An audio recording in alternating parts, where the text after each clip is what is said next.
Keberlanjutan ekonomi mengacu pada praktik yang mendukung pembangunan ekonomi jangka panjang dari suatu perusahaan atau negara sambil melindungi elemen lingkungan, sosial, dan budaya. Saat ini keberlanjutan ekonomi sangat sedikit sekali diperhatikan oleh suatu perusahaan atau negara, padahal sumber daya di bumi kita ini terbatas. Pembangunan keberlanjutan membutuhkan efisiensi dan pemerataan ekonomi pada tiap generasi. Aspek keberlanjutan ekonomi juga berdampak pada aspek-aspek lainnya seperti aspek lingkungan, sosial, dan lingkungan. Perusahaan di seluruh dunia pada saat ini telah berupaya untuk menurunkan emisi karbon, mengurangi limbah, dan meningkatkan kondisi tenaga kerja dengan cara melacak market keberlanjutan dengan menggunakan sistem supply chain management ini. Mereka juga ikut membantu program multifacet seperti memprioritaskan adanya energi terbarukan, melakukan daur ulang produk dan bahan, serta mendorong tanggung jawab sosial di antara pemasok.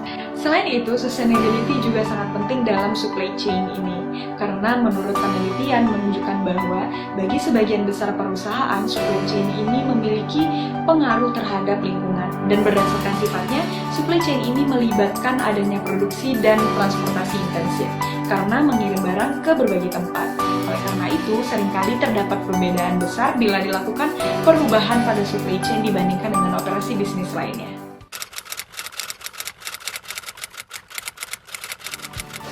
Fungsi yang pertama adalah SCM secara fisik, di mana fungsi dari SCM ini adalah mengkonversi bahan baku menjadi produk jadi, kemudian baru dapat dikirim ke konsumen akhir.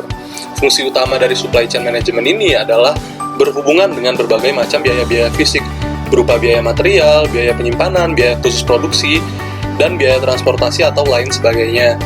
Fungsi selanjutnya dari SCM adalah sebagai mediasi pasar dan memastikan jika telah disuplai oleh supply chain. Kemudian fungsi terakhir yang berhubungan dengan biaya survei pasar, perencanaan produk, dan berbagai macam biaya yang bisa muncul akibat tidak terpenuhinya aspirasi konsumen oleh produk yang mana disediakan oleh supply chain. Terdapat dua strategi yang bisa Anda lakukan untuk membangun SCM yang baik. Yang pertama adalah membangun hubungan dengan pemasok.